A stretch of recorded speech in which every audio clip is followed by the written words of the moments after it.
Okay, what's up, guys? Welcome to the first episode of the Platinum Era Bodybuilding Podcast. I have Dan here, Dan, the bodybuilder from Thailand. He's a personal friend of mine and probably one of the most knowledgeable people on anabolics and performance enhancements that I've ever met.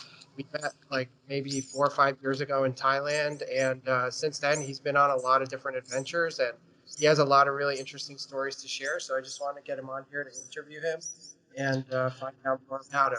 What's up, Dan? Yeah, Dan Bodybuilder from Thailand here, steroids podcast guy. How's it going, Elon?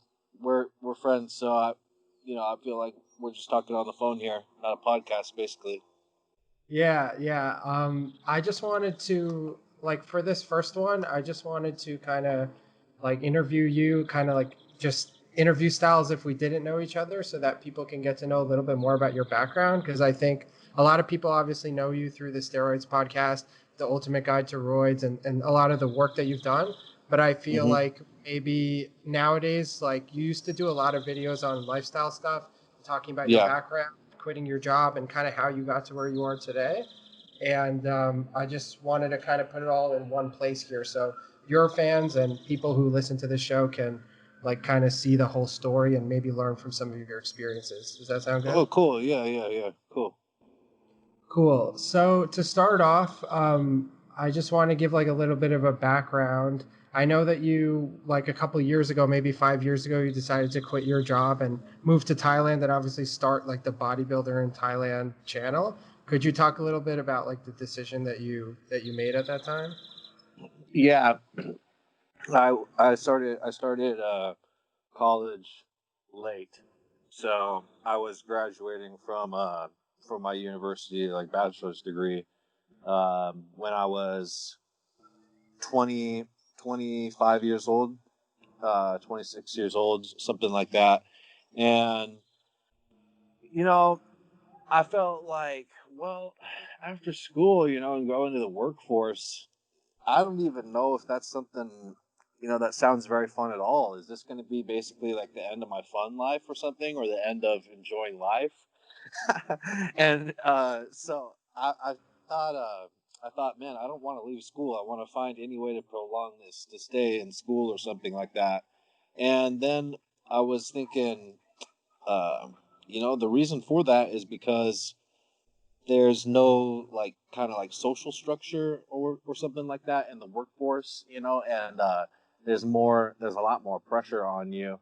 And I just saw like people that were going to 9 to 5 jobs, and I knew from working some of them myself, since I went to college late, I had worked before, that I didn't enjoy that, and that wasn't the kind of like life that I was trying to live. That was not how I wanted to spend my time or how I envisioned my life being. So I started when I was still in college. That kind of anxiety, that fear of what was to come afterwards. During my senior year, I started saying, I got to figure something out. Uh, not having to do with what I'm doing here with college. And I was getting a psychology degree. I didn't want to be a therapist. And so then I started figuring out how, researching, how I could make money online. I knew it was possible, but I just felt like it was just scams everywhere. And but I didn't know it was possible because back in my teenage years, I knew that this guy that moved to Thailand and had a Thailand website, and he was making his living off of that. So I knew it was possible. So how did you find out about Thailand? And like, you wanted to make money online, but how did living abroad fit into that? Like, why did you decide to leave the country as well Oh as yeah, staying yeah. there? Okay, yeah. I remember like when I was about 19 years old. So I got married when I was 21, and then divorced when I was 23, and I got married to the girl I was dating when I was in high school. So so um, so when I was like 19 years old, I said I remember thinking, whoa, in South America, like it's like a jungle down there, and you could buy, a big ass house for cheap, and I could probably, earn only a couple $100,000 here in America, and then it would make sense to like go bring it down there and then get like a better value like for the money. So Mm-hmm. I was always had that mindset of like, how can I get a good value or like a return? How can I make the most of the value of what I have or what I earn?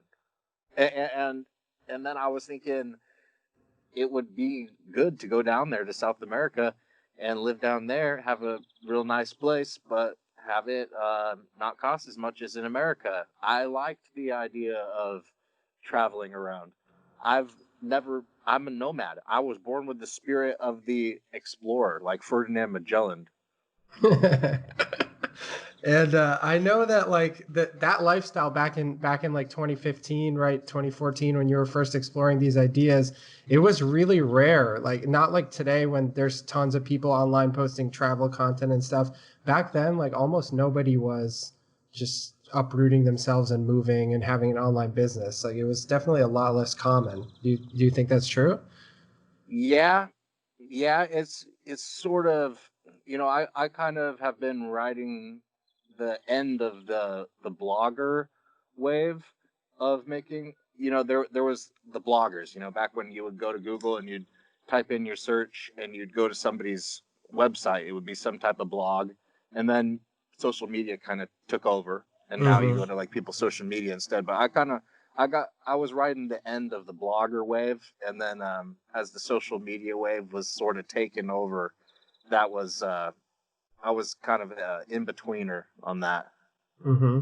So I found you because I was looking up like bodybuilding in Thailand, and naturally you came up first. Kind of like a weird thing to look up, right? And at that time, like there was no Muscle Factory gym, there was really no bodybuilding scene in Thailand.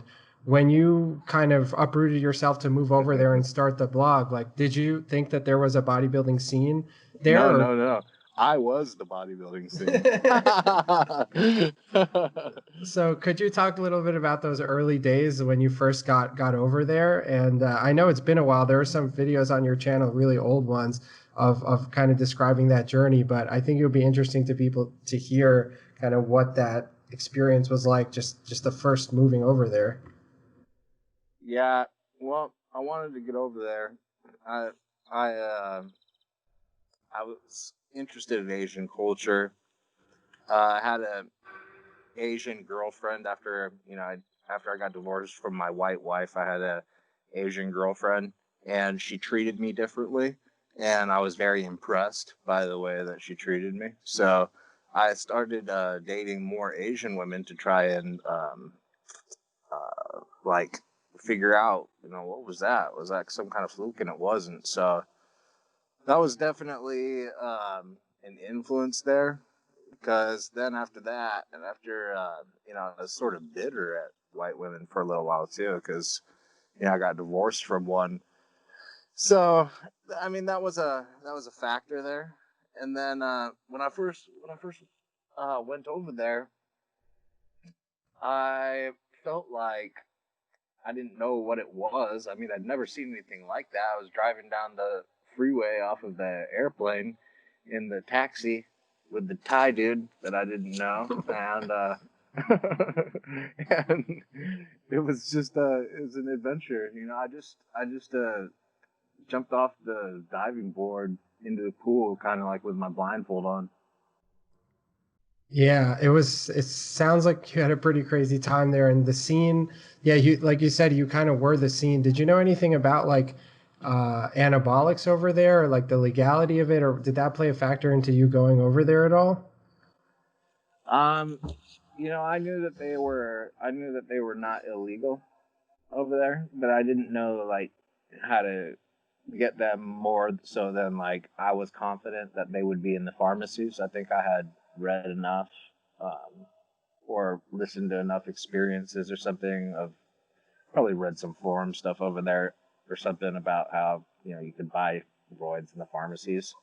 And so but I didn't know like how to get it or something, so when I first got over there, and one of my first goals that I needed to get done was, I needed to get some steroids because, I took like 4 cc's of testomanthate before I left, and then like no more steroids, So before I left America, I took like 4 Yeah. cc's of testosterone. So then I Th- needed to find new This should steroids. this should last me a couple weeks. Yeah, so I needed to find new steroids when I got there to Thailand. So that was a goal immediately. And so I was going from pharmacy to pharmacy, and saying I didn't really know what to say, and so I would say like, "Do you have anabolic?" and uh, some of them would hold up their hands in front of them in an X shape and be like, "No, no," and I would feel a little bit weird about that, but I was thinking, well, it's not illegal, so why should I feel weird about asking this? So I kept on going to enough pharmacies, saying like, do you have anabolics? Do you have testosterone? And then eventually they started showing me, some pharmaceutical grade gear, and then like also some UGL gear. And yeah, then I started scouting out Bangkok and, figuring out what pharmacies sold what and where. And eventually, I I had things, going pretty well for me, living in different places in Bangkok, and then I decided to move up into the countryside near Laos and go experience that up there in what's called Isan, Thailand, just because I wanted to see what the authentic Thai people were like that hadn't been like tainted by bad experiences, or just had their culture, you know, not being 100% the way it is naturally because of being around tourists. So how just backing up to Bangkok a little bit, how long did you live in Bangkok before you started to think like, hey, I want to explore more in Thailand? Like, could you talk about the early trips? Like how did you live in Bangkok, and what kind of money were you living on? Like when you first got over there?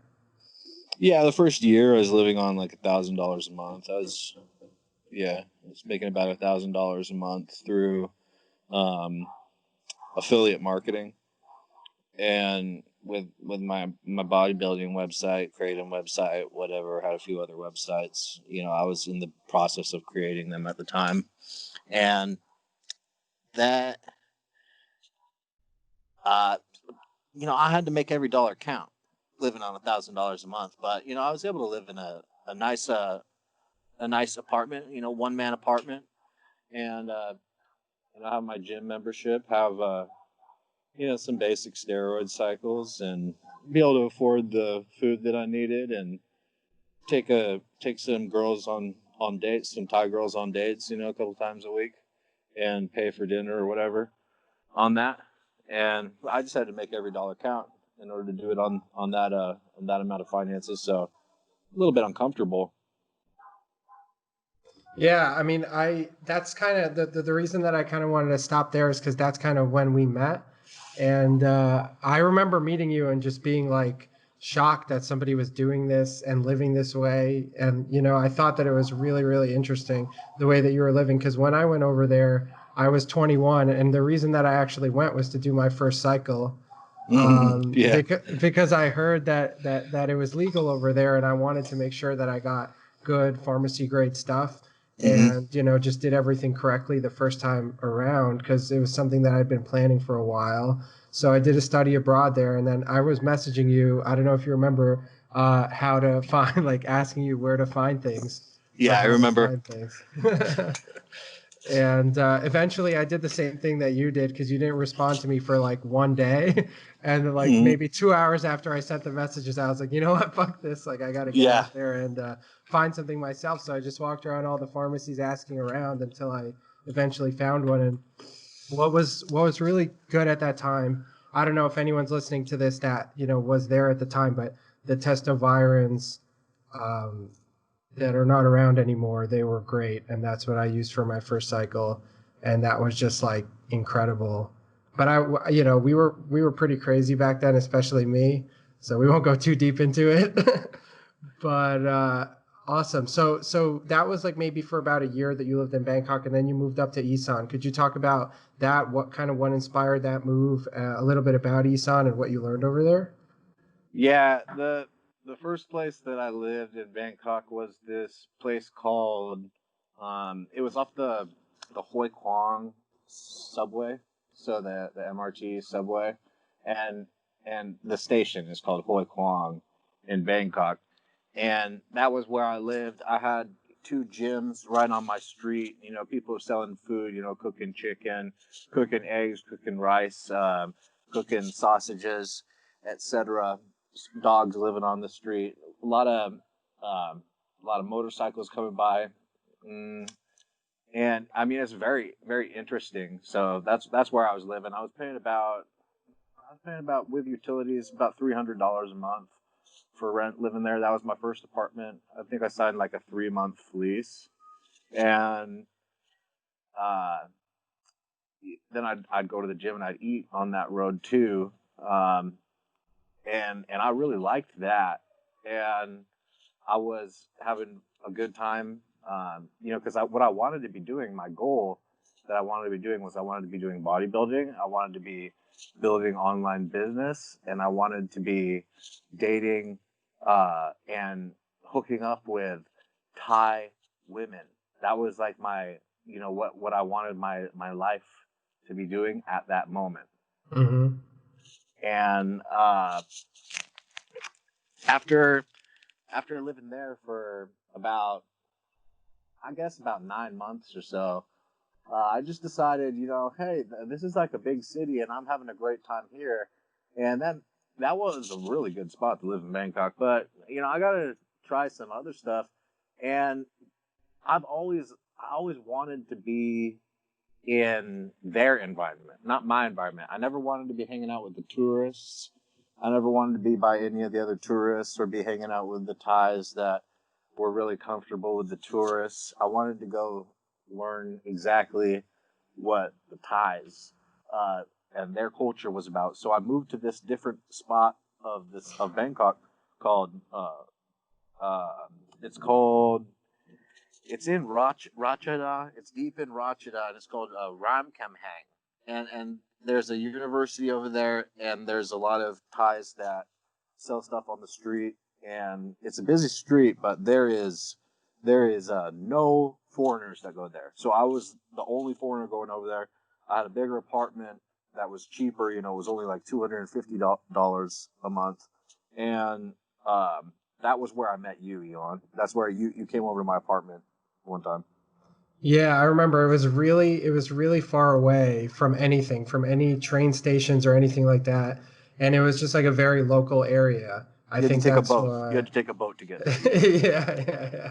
But I didn't know how to take the boat, so I would just take a cab every time. But it was getting, I mean, it wasn't that expensive. It was like $9. But I was also living in a really random local area. I was living like off some side alley in a neighborhood called Punawiti, Yeah. in a Muay Thai gym. So we were both living in kind of weird, obscure places where maybe not a lot of tourists go, and then we would meet up around the middle area to like go out to go to nightclubs and stuff like that.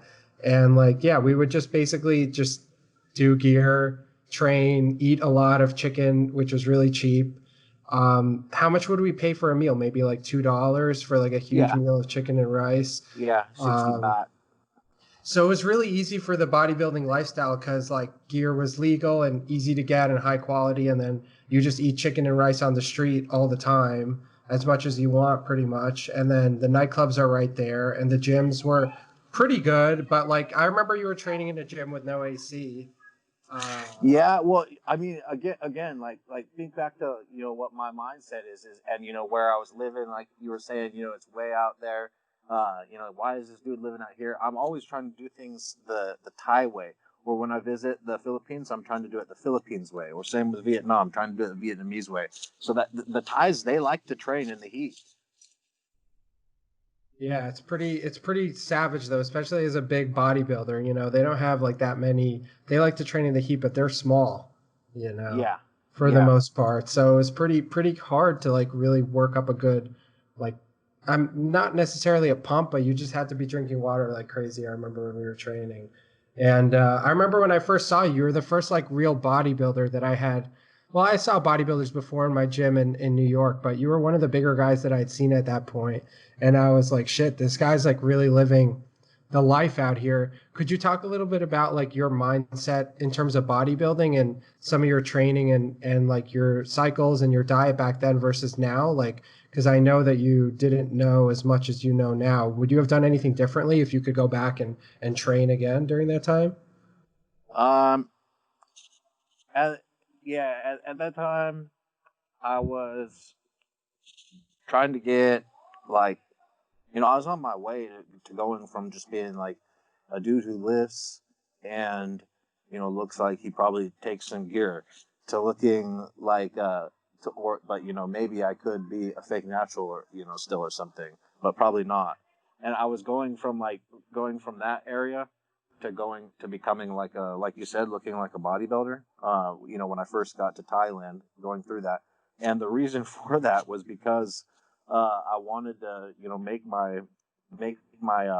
wanted to make a supplement review website, and I wanted to call that Bodybuilder in Thailand. So that was the original idea, and I wanted to make that like a new income stream in addition to the Kratom affiliate marketing income stream I was making. I wanted to make a review site for supplements, and I didn't want to talk about steroids, and didn't, I didn't want to talk about that at all. Actually, at the beginning, it was just for supplement reviews.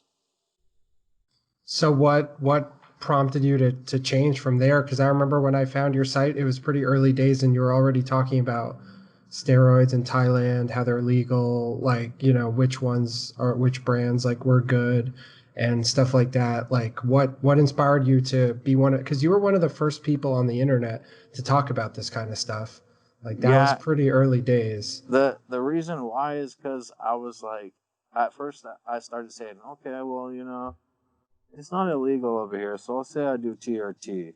And so I was like writing some like because in America when I hadn't left yet, I was very sensitive, because I was actually pretty worried about like getting in trouble or something for like doing steroids. And so I didn't want to talk about it. And so then this was like the first time, that I was like openly talking about doing any kind of hormones. And I was like, yeah, I'm doing TRT. And then after I wrote a few articles about that, about like, like some TRT information, I was looking at it and I was like, man, this is so stupid that this is like impossible to find this information on the internet. And fuck it. It was pretty much just that. It was I was saying like I don't like this, and because I specifically have experienced this shit of having so hard to find this information, that what, so if I have something, I'm saying it. And I was like, whatever, I'm gonna be associated with steroids or whatever, come at me. Yeah, and I feel like you've taken that so far. You really took that and ran with it like crazy over the past couple of years. I mean, now just being on the steroids podcast and pretty much having that Yeah. be like most of what you talk about. So how did that evolution happen? You saw that when you started to put out that information, people were just super curious about it? Yeah, like it was so easy to get, like, that was what the people wanted, straight And up. s- It, that's what they wanted, and so the more of it I created, the more they liked the content. so back then, like could you say like what was your philosophy on how to properly use performance enhancing drugs or the best way to use them versus now? Like, Mm, I was really I was really well researched before I started, but I just didn't have experience, and so a lot of things caught me off guard when I was first, during the first few years of using, and that I and I knew the theory, but I didn't know exactly like what to do troubleshooting and stuff because I just didn't have experience. So like my first cycle started with 600 testosterone, and then after a month I was like, this is lame, and I added in 100 milligrams of trenbolone acetate 3 times a week, and then for a little while I was experimenting, in addition to that, an occasional 25 milligram Winstrol or 25 milligram D-bol tablet, and then after a couple months more, I added in like Masteron at like 400 milligrams a week, and then I increased the trend to like 150 milligrams like 3 times a week, and kept on going like that. And I think I was taking like some of the Winstone orals and stuff. Regularly a little bit, and gained like a solid, like 25 pounds of muscle tissue. Just like completely became looking like a different person. That was still when I was in college. And then once I got to Thailand, I was pretty much first starting doing cycles like that. Like some tren and test propionate, like 350 milligrams per week of each. And then using like some anadrol. I started experimenting because I was, reading all the package inserts, on the pharmaceutical grade gear I had. And so I'd read the package inserts and, prescribing information. I'd see, oh, the doctor's prescribed the children, 400 milligrams of anadrol per day. So, I was like, well, I'm going to try this. And so I'd experiment up to like 300 milligrams per day or so, 350 milligrams per day, and then start feeling sick and have to stop, stuff like that. So that was when I've always been an experimenter. I think that my behavior can be predicted pretty well. I don't know about that. What could be predicted that you're gonna do something the next that's also extreme? Yeah, maybe something like that. I don't know. Yeah. So I noticed that you were living in Thailand and you were making good progress, but when you were training in Muscle Factory, you really started to make huge improvements to your physique and big changes. And like obviously, I know, what was the cause of this, and I know, we've talked about this at length, but just for the people who are watching, like I just feel like you really went through a kind of renaissance in your physique at that point and really put the pieces together. Yeah. Could you talk a Yeah. little bit about that process and kind of how you put all the pieces together and which kind of led to the knowledge that you have now and what's in the Ultimate Guide to Roids? Yeah. During that time, I switched. So this was after I'd been in Thailand for a few years, and I switched from running like Trenbolone and other stuff like that, other just like all this accessory hormones, and I started instead running higher dosage testosterone and using pharmaceutical grade human growth hormone.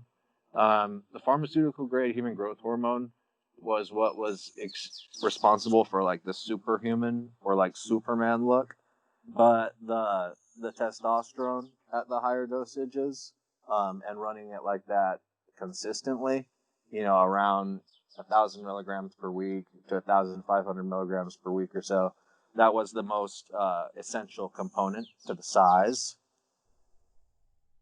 When I thought about it, when I think about this and like, how you kind of figured this out and you taught me about this and then you really put this out there for a lot of, I mean, you've probably taught thousands of people about this now, right? Mm-hmm. And it seems so simple and obvious, just raise up the test really high and throw in growth hormone basically as a base, right? And then cycle other things in and out. Like, why do you think it took so long to figure that out? Well, for one thing, a lot of times people don't want to experiment too much with like doing new stuff that they haven't tried before, or they're really rigid like with their planning. And once they've got a plan set that's long, they don't want to make any changes, because one thing that that you got to experiment with these things in order to understand like how they work, or else you won't have the same kind of understanding of how they affect your food and everything. And one thing about how these work is the more you take, the bigger you get, and it's an absolute rule, and there's no limit to it. So if you notice and you look back after you've done your cycles, you can look back and see which cycles was I on the most gear, and you'll notice that that's always when you were the biggest and the strongest and everything. And after a while of doing that for a while, you start to realize like, oh, like there's three components to like bodybuilding, like steroids, diet, and training. But you cannot out train, not taking steroids or having a bad diet. You cannot out diet, not training well, and uh whatever. The most important thing is the freaking steroids, is what I found out. Is what I'm telling you, is that if your training and your diet are shit, if you take enough steroids, it's the most important factor, in that factor alone can transform your body, whereas the training and the diet cannot work alone like that. They need the other factors, the synergy, to be working. With that said, though, you do train really hard, and Yes, you know I do you train, crazy hard. So I'm trying to maximize it, but I'm saying that the basics though of the way that bodybuilding works. Yeah. And I would say that I've seen that to be true as well. I mean, without the proper cycle in place, nothing else is just simply going to happen. You know, if And you it even train, goes to natural hormones. Even like if you don't have your natural hormones set up, you cannot go to the gym and like build a bunch of muscle and gain lose a bunch of fat. It's just a shit show. yeah, that's completely true. And you know, I experienced that, and we've talked about that. So after I did that original cycle, I came back to the U.S. and I experimented a little bit, but I felt uncomfortable using all the UGL stuff that's in the U.S. Mm-hmm. Like I just didn't feel comfortable with not using things that were pharmaceuticals, so because it just felt weird to me. Even though the quality of some things is still good and fine, you know what I mean, and people post good blood tests, but I just never felt comfortable with it. So I came off for like a year and a half, and I was still training and dieting, and nothing was changing at all. Just nothing changes at all if you don't have the hormones in place. And I'm not, like you said, it could just be your natural hormones, but if your natural hormones are shot, then your no amount of training and diet is going to make up for that. So Yeah, and when it's you're on gear and you've been taking a lot of steroids, and then if you like go on a low dosage of steroids and you have a ton of steroid muscle buildup already or something, you could, or so you go on a super low dosage, or you stop taking them for a little while and do a PCT, you can do a body recomposition in the wrong direction while you're training and dieting. And you know how like angering that is, and you already feel weak from dieting, and then your body, it's like you're like gaining fat and like losing muscle at the same time. yeah. And I think that's why, you know, when people start off, I think it's, I don't know what you do. Like, what do you do? Let's say a new client comes to you and they're, you know, 21 years old or something, and they want to start off. What do you recommend? Or is there like a normal recommendation that you usually do? Well, I always like guys to, especially if they're younger like that, to know what they want. So I don't say, if some guy comes to me and says like, "Hey, I want to take steroids," I don't say like, "Oh, hey, well, here's what you do." I say like, "What? So what's interesting to you? I'm sure you've heard something about. I'm sure you've heard stuff about this. Have you been listening to the podcast or something?" And then they tell me about what kind of steroids that they have heard about and they think are interesting, and then talk a little bit, ask them a little bit about some questions about things that I think might make different side effects more probable or less likely, and then usually we'll come up with something easy, something like a couple cc's of testosterone a week, and a low dosage of some kind of tablet hormone that makes them stronger and look better quickly and doesn't create any female hormones in the body. So something like T-ball, Turinabol, or Anavar, or Winstrol, 30 milligrams a day or something like that.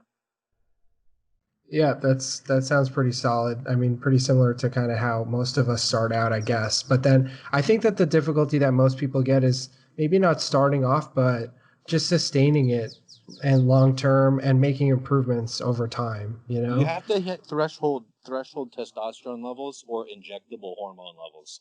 So people think that this stuff like using Masteron, you're not growing any muscle doing that. And using Proviron, you're not gaining any muscle doing that. And a lot of people are not gaining muscle like cycle to cycle. They go on the cycle, they don't gain any real muscle because they're not increasing like their strength and stuff. And so then they then shrink up like a balloon, but when they're done with their steroid cycle. Yeah, and I've definitely experienced that. And I've also experienced, like you said, maybe experimenting and just going from really low to really high, and then just having too many side effects and having to stop. And you don't actually have any time to build up any muscle. and then you're Yeah, just kind it of takes on a like while. a you're kind of on like a up and down. And I feel like for you, kind of as you got the knowledge, you also up the dosages over years, you know. Yeah, yeah, So that's but why I kind of stuck. the threshold dosages though, and people have got to understand this, is that there's got to be injectables that are kept in around 1,000 milligrams per week when they're on their cycles, or else their orals and stuff just doesn't work, and the rest of their steroids just doesn't work. When I say you got to keep an injectable at a high dosage like that in, I mean injectables that have an estrogen creating component in them. So it's got to be testosterone, or it's got to be equipoise, or it's got to be DECA. Or if you don't use any of those three hormones, then you got to use a lot of D-bol and have that in instead of the testosterone for most of the time. And you have to be. That's why I tell people, like, the threshold dosage of testosterone to be a bodybuilder. You got to be taking 1,000 milligrams of testosterone per week. That's the cheapest way to become a bodybuilder. Yeah, it's pretty simple, but like I don't know, for some reason it's just such a roundabout manner that most people actually get to the right thing unless they hire a coach, at which point the coach just tells them that.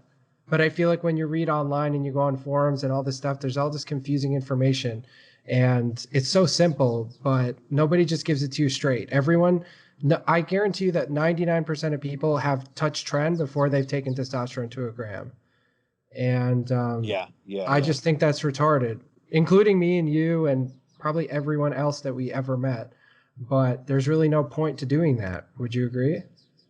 I don't think there's point to doing it, but I do think that there's a lot of desperation involved with steroid use, especially like first cycle steroid use, because usually steroids is something that's pretty taboo. So usually the only people who are doing that are people who have given it quite a lot of thought, and those people are, they're really breaking the social taboos, and they've given it a lot of thought, and they're like, this is worth it, I need these gains. And so and so they they're not mentally extremely healthy when they're on their cycle. Yeah, yeah, that's definitely true. And I think that, it takes a little bit of time and maturity for people to get around to understand why. So if you had to say now, I know we're going a little off tangent. I wanted to stay on your story, but I think this is an interesting topic. Like looking back now, like why do you take steroids and why are you so passionate about putting information out there surrounding them?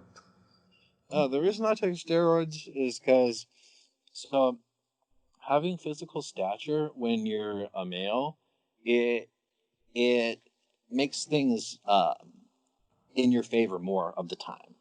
So I like to have good value. This is like a theme in my life. I like to have good value. I like to, take the advantages that I can get so that I can help the odds be in my favor. So, uh, with the steroids, they make me a bigger person and they make me take up more space. And this and the fact that I can generate uh, power or force with my body, and that's visible, it makes other people treat me differently. Okay, and men and women, this is a bizarre thing. Okay, and I just notice that it happens. People just they just have a certain respect for people who are larger and take up more space. Every person who is a tall man over 6'2" or 6'3" knows that this is true. Being large, having a large physical stature makes business better. So since I'm 5'9", uh, when I take the steroids, it puts me on the level of you know having taking up a lot of physical space, the same that somebody that was blessed with a much larger skeleton would have, in the way that my environment reacts with me when I interact with it. That's an interesting answer. So you would say that you having to take this sort of you feeling like you want to take something like to enhance your physical performance and your size and strength. Um, Sounds like it has to do a lot with how you want the outside world to perceive you, right? Um, Um, not to perceive me, but the response that I get when I interact with it. Um, when I when I when I when I man, this is tough to put into words, but um, the respect that someone who has a strong body, it generates a respect when you see the person, okay? And it doesn't have anything to do with anything else. It's just a respect that's there. And uh, I mean, I've been talking about this and how that changes the way that different people act with you. But there's also other parts is that I just like being muscular and being strong. When I was 6 years old, I was watching no, I was 7 years old. I was watching the 1996 Olympics, and I was watching the dudes on the doing the Olympics, and I was like, look at those biceps, and they're all on steroids. And I was like, I was thinking like, I want to have biceps like that. And then when I was a young kid, younger than 9 years old, 8 years old, I was doing push-ups, I was doing sit-ups. I was telling my dad, I want to have a six pack, and he's like, do you grow hair on your balls yet? And I'm like, no. So I've always been into it. And then when I was 17, I was going to the gym all the time. I always wanted to be a bodybuilder. Never wanted to be like a fitness model type. I always wanted to be a big Arnold type. I don't when you say like it's about like how others perceive me. Like yeah, I guess like in a way, I enjoy it too. Like I enjoy being big and strong, but I mean it has, if you could change the size of your body magically, it changes things. Okay, just imagine it for a second. Imagine that you could just close your eyes and now open them, and you have Arnold Schwarzenegger's body. You think your life's not going to be different? Yeah, definitely. I mean, I'm not saying that I totally get it. I think if we're honest, a lot of us do this because we want to change the way that we look. I mean, why else would you do it, right?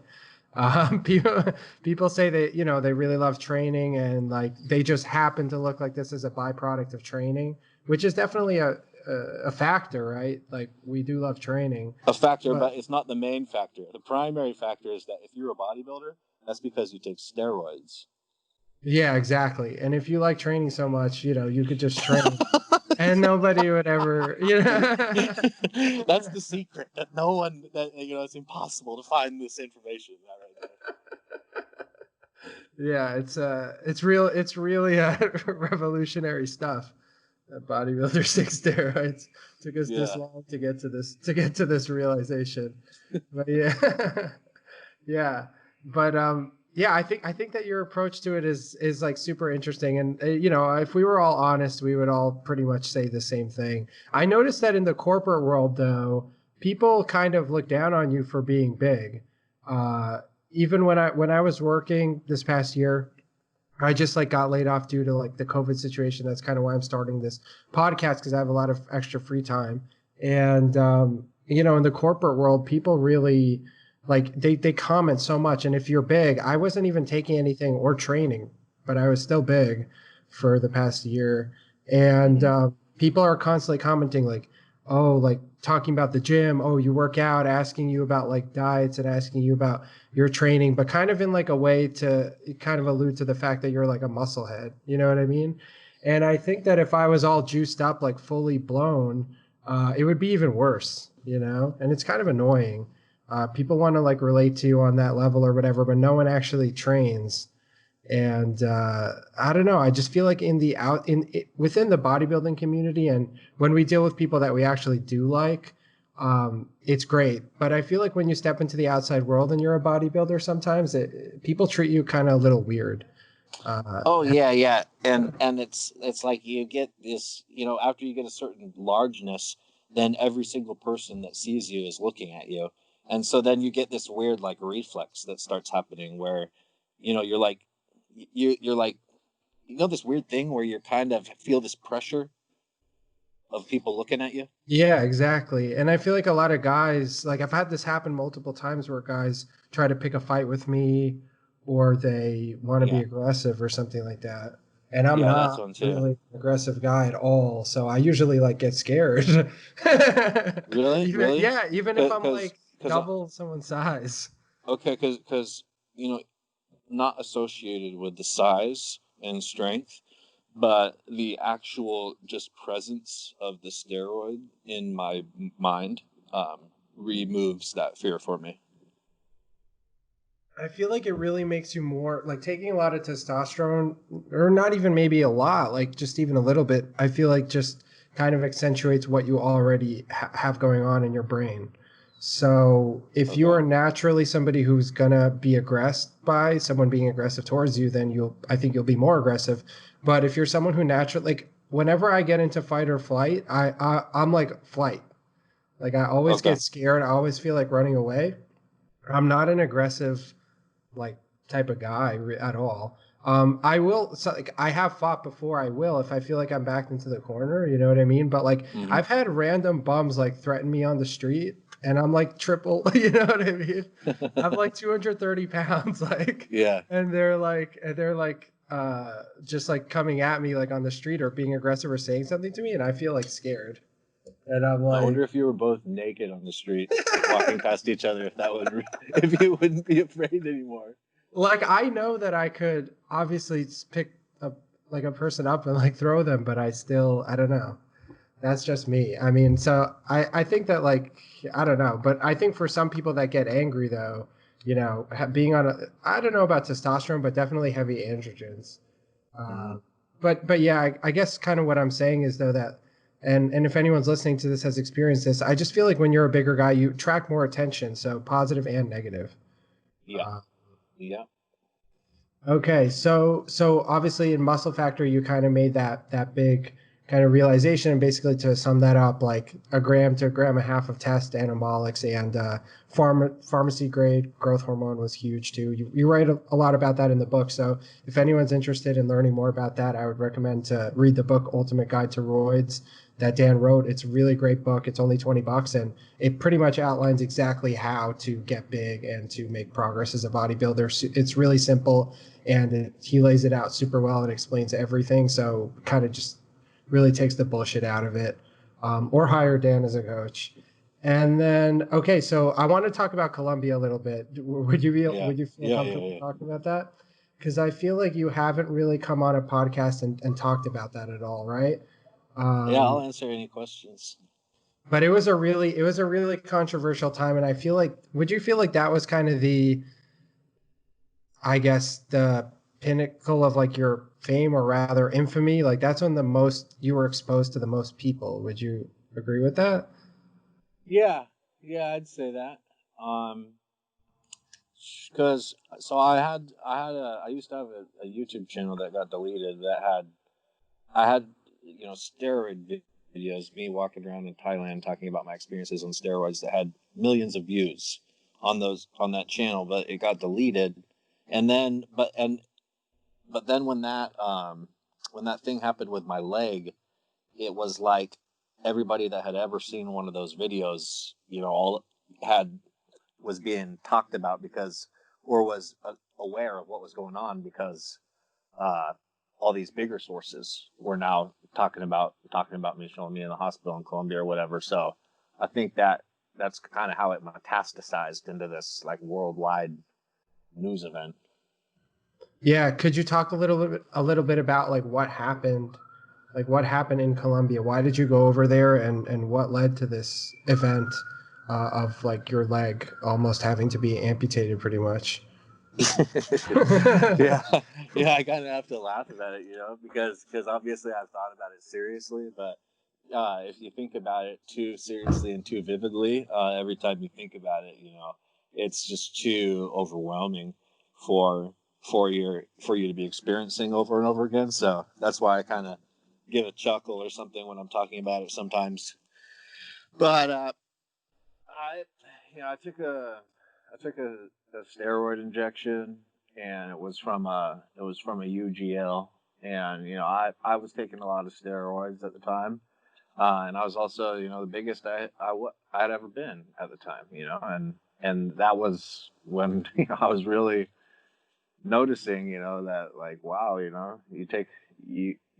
start taking enough of these, you can start looking like these dudes like who are the real famous guys and stuff. You can be right there with them.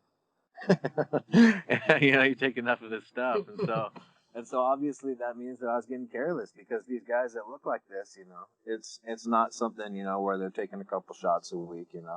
This is something where they're taking steroids all the time, every day, and multiple shots a day and stuff. It's like they're taking steroids, a lot of steroids, taking a lot of tablets. So I I was not being very careful when in order to do that behavior and get big like that. And then I had this UGL of steroid hormone injection that and I used it, and I wasn't paying attention to the quality or anything like that, because I was just so used to doing it. And when I injected it, it felt like acid, like battery acid was getting injected into my leg. I'd never felt anything like that during injection, but I just thought some kind of weird thing and just keep going. So I just kept going and finished the injection. And then I actually did it to the other leg a couple times too. And Jesus. yeah, and the same thing would happen. And then, on that first original injection, everything got a welt, but the other welts kind of like went down. But the first injection that had been like, really feeling like there was acid in there, it got kind of like bubbled up and kind of like bloody looking inside. And then over a course of a couple weeks or a few weeks, then it kind of like disintegrated on the outside. I'd had some swelling before, and having some swelling after a shot or something is not something that is unheard of at all after a steroid injection. So the top of the skin, then after like a few weeks, 3 or 4 weeks, I was like watching this thing and being like, why isn't it recovering? Then it kind of disintegrated and kind of became this like crater or like hole, this like bloody hole in my leg. And then I was like trying to fix it, and I had this ring of like mush, and I'd keep it covered during the day because I was like, every time I look at it, it would like scare the shit out of me. But I was like, it's gonna get better, and I was like taking antibiotics, buying antibiotics and stuff in Colombia and self-prescribing them to try. I'd never had a cut that didn't heal before. And so I was seeing this thing, and I was like, wow, it's a big ring. It's like the size of the top of a Pringles can, of missing skin. But I was thinking, like, it looks like it's healing, like, Jesus. like 5 more days or something. And, I'd never had a cut on my body that had never healed. So I didn't even really understand the concept of, like, why, I was thinking, like, why won't it heal? And eventually, it was hurting like shit, like all the time. I was in a lot of pain all the time. And then eventually, after a couple months of that, I was looking at it one day when I got home from the gym. Actually, I could still squat, like 3 plates and everything, even with that shit going on with my leg, deep squats. And I got home and I looked at it. And I remember because I took the bandage off and it just scared the shit out of me. And I was like, I've got to go to the doctor. Like, I can't control this anymore. Like, at that point, I realized that I couldn't control. It was beyond me. This was not going good, and I can't fix it. Mm-hmm. And so then I went to the clinic. I Google mapped it. There's a clinic near me, and I walked in there, and I was like, showed them my leg, and I was like, and there's a bunch of doctors in there. There's like 7 doctors working in the clinic, like a doctor clinic area. And then they were like all looking at my leg together, and they're like, yeah, we can't help you. This is way too bad. And I was like, what the hell? I thought they were just going to give me like, IV antibiotics, because I'd been taking, oral antibiotics. And I thought that they would do it. I need IV antibiotics. That must be why. That's why it's not healing. But they were like, yeah, you need to go to this special hospital. So it was this special hospital that's one of the best ones in all of South America, called Pablo Toban Uribe Hospital, that they sent me to. And then as soon as I got there, it was just like the nurses and the doctors all scrambling, hooking me up to tubes, and I'm like, what the hell is going on here? I thought you were just going to send me home tonight. And they're like, no. And that started the whole fiasco, Oh man. So they ended up having to do surgery on it, right? Yeah, a few surgeries. First one was a botch, so the pressure inside the wound when they tried to close it, because I have a big bodybuilder leg too, so there's not really enough skin, and so they're stretching it shut, but it was like too hard to stretch it shut. So then once uh, the blood, was pouring inside the wound because of the surgery, then it was like pressurizing, and so then when I woke up from my first surgery, the surgery exploded, like all the stitches exploded, like if the laces on a football, Yeah.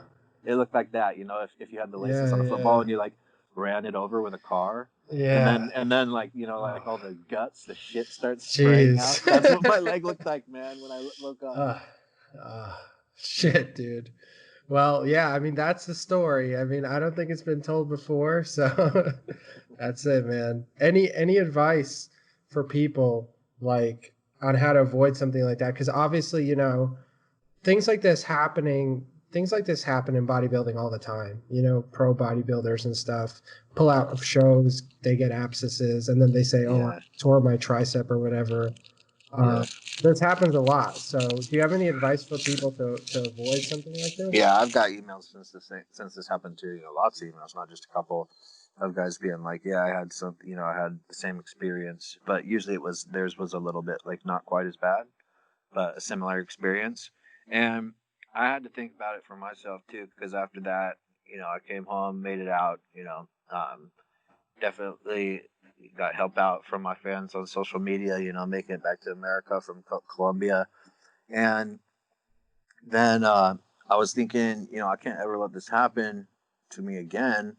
And I'm with my family. I was with my family, my mom and dad, and my sisters in America, and I was thinking, so what am I gonna do? Like, am I gonna stop taking steroids, or is there something I can do to make mitigate the risk enough while still using steroids? And I was thinking, so I was strongly considering, maybe I should just stop using steroids. But then I thought more, and I was thinking, no, I really believe in, having the high testosterone levels, and I do believe that this helps my life, and helps me have more energy, helps me be bigger and stronger, helps me interact with my environment more in my favor. There's a lot of benefits to doing this, and um, so what I'm gonna do is I'm not gonna take any more underground lab injections. So I said I made this agreement with myself. Like a moral code of like taking the underground lab gear that is not made by a pharmaceutical company and that a doctor would give someone an injection in a hospital. I can't be doing that. So that's the commitment that I made. I'll still take a oral tablet from an underground lab, but I won't take a injection. There's not a pharmaceutical grade injection. And I feel comfortable with that decision to make sure that that kind of situation doesn't happen again. Protect myself.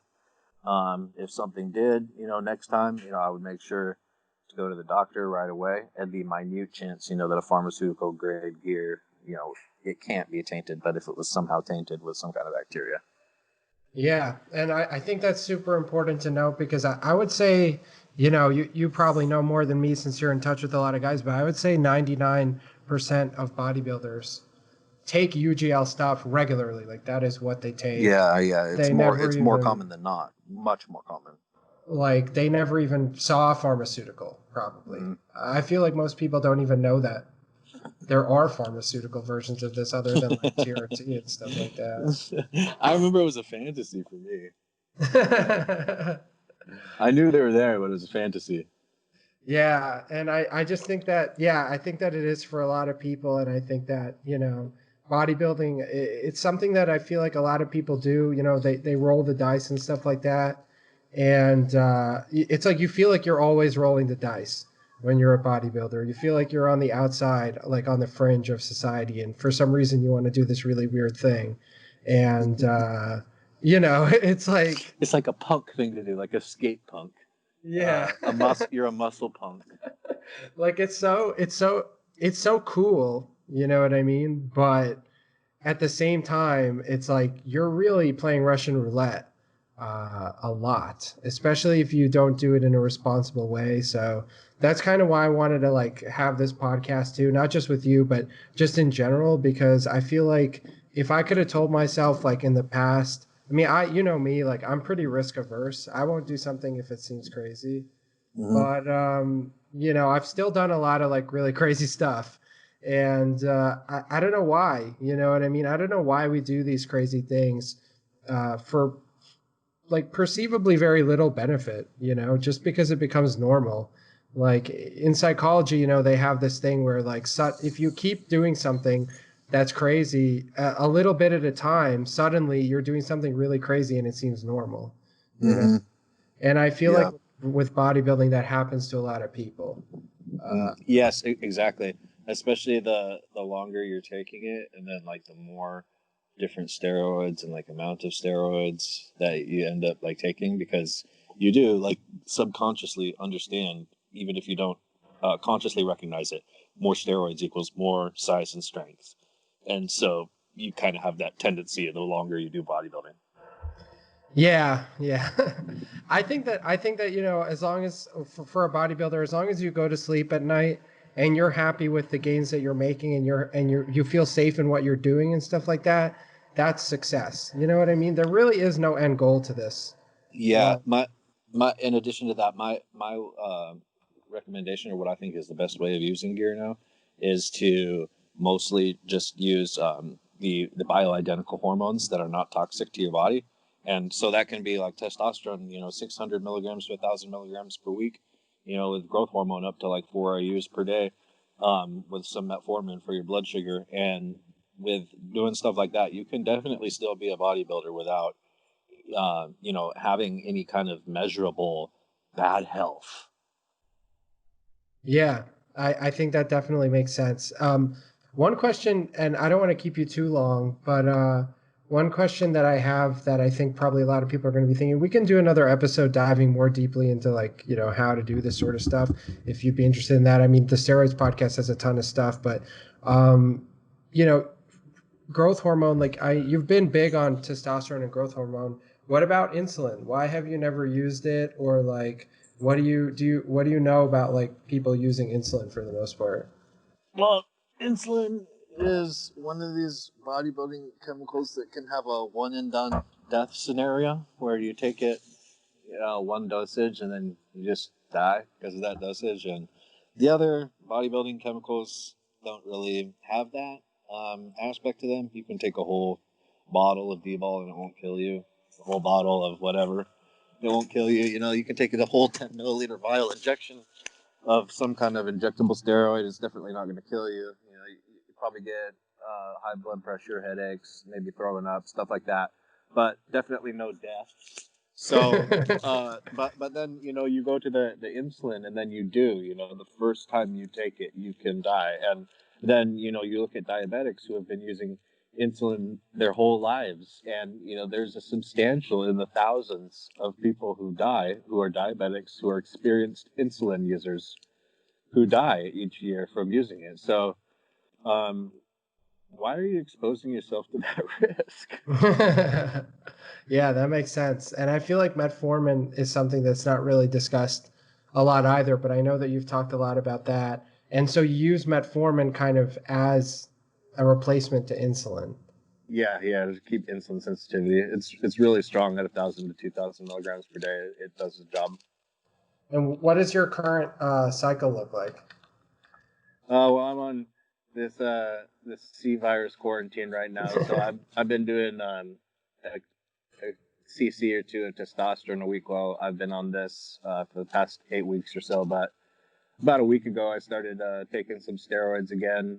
I started taking 10 milligrams of Winstrol, 10 milligrams of Dianabol, or sorry, it was 10 milligrams of Turinabol, 10 milligrams D-ball, 50 milligrams Winstrol, 30 milligrams Superdrol, and TCCs of testosterone a week. And even though I'm only doing push-ups and pull-ups, at home, my body started, in transforming daily before my eyes.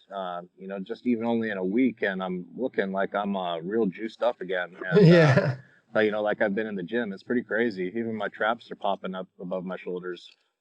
Yeah, it's crazy. I've been quarantine training. I've been keeping you updated a little bit. A couple weeks ago, I think it's been about a week and a half that I've been on 500 tests, 200 DECA, and 3 IUs of growth hormone every other day. Hmm. And I've been making crazy, like I've been blowing up every single day, and all I have is 250-pound dumbbells. Yeah, nice. I've just been using them as much as, like, I just take whatever I do to failure with the 50-pound dumbbells. So it might take like 15 sets of Uh, dumbbell presses with the 50 pounds, of 15 sets of 10, you know what I mean, until I hit failure. But eventually I hit failure. And I feel like it's kind of the same thing as just doing the hundreds. There's a lot of studies that show that if you use lightweight to failure, it'll do the same thing at the end of the day as mhm. taking the heavyweight to failure. It's just going to take a lot longer. It's going to be a lot less comfortable for you and boring and stuff like that. What do you think about that? You think it's going to Yeah, work? to recruit all those muscle motor units. I feel like it's going to be a time, and I want to make it serious about it to show that with really good diet and the right stuff. I mean, you can train with 250-pound dumbbells and still put on a lot of muscle. Yeah, Uh, I mean, it's obviously not optimal, but it's definitely possible, and I'm seeing it every day. The growth hormone is definitely a game changer. It just makes everything work so much better. that's the drug of freak factor. Yeah, and I think it takes a while though. It takes a while to build up that freaky look. Um, but yeah, that's what causes the mutation, like we talked about. All right, man. So I think this has been a really interesting podcast. I mean, what do you think? First Yeah, podcast. I've enjoyed speaking, being on the podcast today. Yeah. Do you have any closing thoughts? Anything you want to plug or promote? Yeah. Any closing thoughts? Just if you're going to use steroids and everything, it's probably not something to play around with. But if you're really into going to the gym and like lifting weights and being strong and everything, then if you want to be able to do your hobby the way that you want it to be, and like get good at it and have results that you feel like reflect the amount of time and work that you're putting in, then the hormones are necessary. And just use the bioidentical hormones if you want to be real healthy. Uh, and yeah. Otherwise, if that's not you, you're not a super serious dude. It's probably better to just steer clear of steroids if you're not real serious about this is something that for years you want to be in the gym and you love that. Yeah. All right, man. And obviously, for everybody, I'll put the link to Dan's book if you want to check it out and read it, or reach out to him and check out the Steroids podcast. And thanks for coming on, Dan. All right, thanks, Elon.